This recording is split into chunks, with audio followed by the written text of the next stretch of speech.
"Here they come," yelled Tony Dieteroff. The rabbits were first. They bolted, zigzagging as they leapt, and we let them go. The rats came next.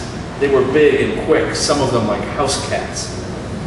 We had mowed around the piles to give us a clear line of fire, but that was only good for 30 feet or so before the long grass started, and behind us was the drop-off into the ruined barn with its nooks and crannies into which a rat could disappear.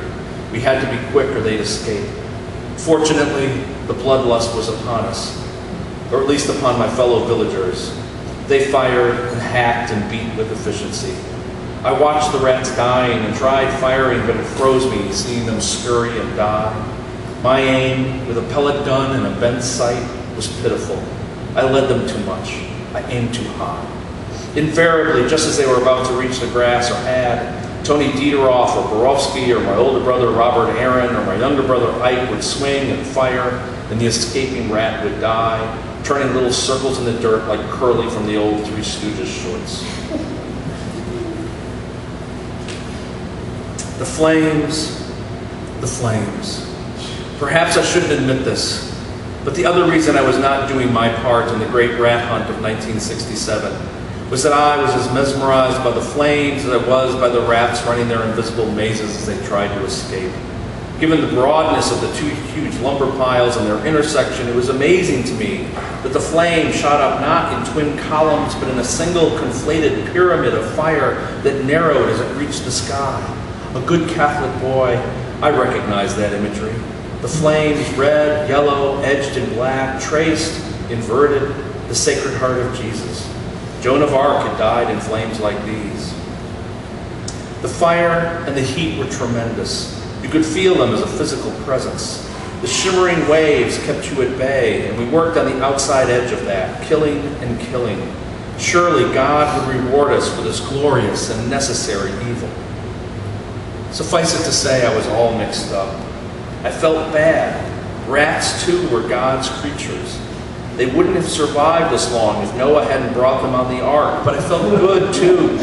There was something beautiful about the way the flames leapt into the sky, the air shimmering around you, distorting everything you viewed into elongated sine waves, the trees, the clouds, a bird flying, your father lying on the grass. Our father, we had forgotten about him. Crazed with bloodlust, heady with our accomplishment, we had not noticed that our father was still on the ground. He was not bleeding profusely, but he was bleeding, and his face looked scorched. The eyebrows missing, his forehead a great red bullet. He was still stunned, still looking up at the sky. It had only been a few moments, really, since he'd first been blown backward. Everything was happening in another time, both quickly and in slow motion.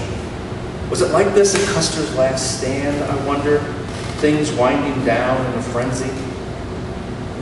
And then I saw a baby rat leave the pile and make a beeline for my father's trouser leg, which was big and loose and open and inviting. Of course, no one saw this but me. And I knew why we were killing these rats in the first place. They were evil. They ate chicken eggs and carried disease. If one went to bite my father, he could get rabies or bubonic plague and die a horrible, slow, lingering death, and there would be nothing any of us could do for him except amputate the parts that turned green and comfort him in his misery while he lay dying. It would be against everything we knew and held dear to put him out of his misery. We could do that for rats. We could not do that for a rabid and gangrenous father. So I had to stop this panicky rat from inflicting slow, painful death on dear Dad. One problem, though, was that I panicked. The other was that I was a lousy shot. I led the rat too much. The first shot entered just above our father's heel, in the fleshy part of his ankle. He had ignored the advice he had given us about wearing work boots or Wellingtons. He had on a pair of canvas deck shoes offering no protection from a well-meaning son with a lousy aim. The second shot, when the rat was going up his trouser leg, hit his calf. The third, his thigh. My father was screaming. The rat was burrowing. No doubt both were in a panic as to where my next shot might go. When it was Wally Jr., little Wally, who solved matters by skewering the rat with his pitchfork. Only a single time pierced our father's leg, but it went deep, and our father jittered and danced like one of the wounded and dying rats before Wally removed his pitchfork from both the rat and our father's thigh. Jeez! Sweet cheese! Choked our father, trying not to scream. It says something about our father, I think, that shot by one son, skewered by another, he worked so hard not to take the Lord's name in vain. All about us, the carnage was nearly complete. We gathered around him. He was still looking up at the sky, his great bulk of a stomach heaving like a stone that had acquired the ability to breathe. "Wally, you okay, Wally?" asked Tony Dieteroff. With a hunting knife, he cut open my father's trouser leg. The rat fell out. It's entirely possible that it died of a heart attack before my brother skewered it. And we examined my father's wounds. Fortunately, a pellet gun does not actually create projectiles with much force behind them. The wounds in my father's leg were tiny round circles that bled a little but not much, the pellets not having penetrated deeply. So near the surface that Tony Dieteroff dug them out on the spot with the needle-nose pliers he kept in his truck. The same needle-nose pliers he used to dig hooks out of fish gullets. Tony also produced a hip flask of Jack Daniels, which he first poured over the wounds and the pliers, and then offered to our father. Tony had a drink himself before he commenced digging. Our father winced and grunted and gritted his teeth, but he did not scream, and for that I was grateful. "Who was the wiseacre who shot his father?" asked Tony nonchalantly, as he plucked first one pellet and then another from my father's leg. "That would be me," I managed to choke out. "Well, you're lucky. Your old man is going to live. He'll need a tetanus shot for these pokes." He indicated the wounds Wally Jr. and I had made in our father's leg. "But he'll live. Just remind me never to go hunting with you. I'm liable to wind up gutted on your kitchen table and my head mounted over your fireplace before you realize your mistake." It was several minutes, I think, before I heard my father calling to me.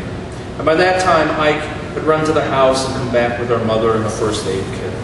He would still need to go to the hospital and get a tetanus shot, and maybe they need to take a stitch or two in his face, and they need to bring the rat in and check it for rabies, but it did look like he was going to be all right.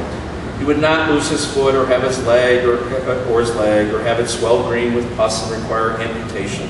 He was even smiling and grimacing like a man who'd survived his own chemistry set explosion, and he'd done that as well. Tony Dieteroff and Robert Aaron helped him to his feet. I tried, but I was afraid to touch him, afraid he wouldn't let me. So I trailed a little behind, my arms out but not quite touching, not unlike Ira Hayes in that famous photograph of the flag raising on Mount Suribachi. I was in such a state I did not hear him calling my name. "Emmy," my father said. It was one of the few times he called me by the name my mother always used. "Emmy, Emmy, Emmy, Emmy." Finally, it dawned on me that he was speaking to me. At that point, though, after shooting him three times, I couldn't manage speech. I could barely look him in the face. My father, I think, understood this. Despite having been shot by me, he felt sorry for me. He wanted to make me feel better. He wanted to let me know it was okay, that everything was going to turn out all right. He clamped a hand on my shoulder.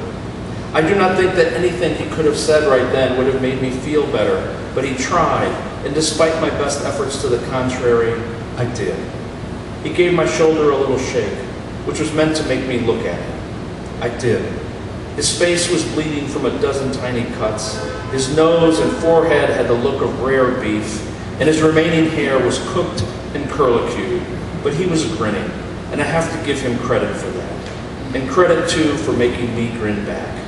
"Emmy," he said, giving my shoulder another shake, "this will reflect on your merit review."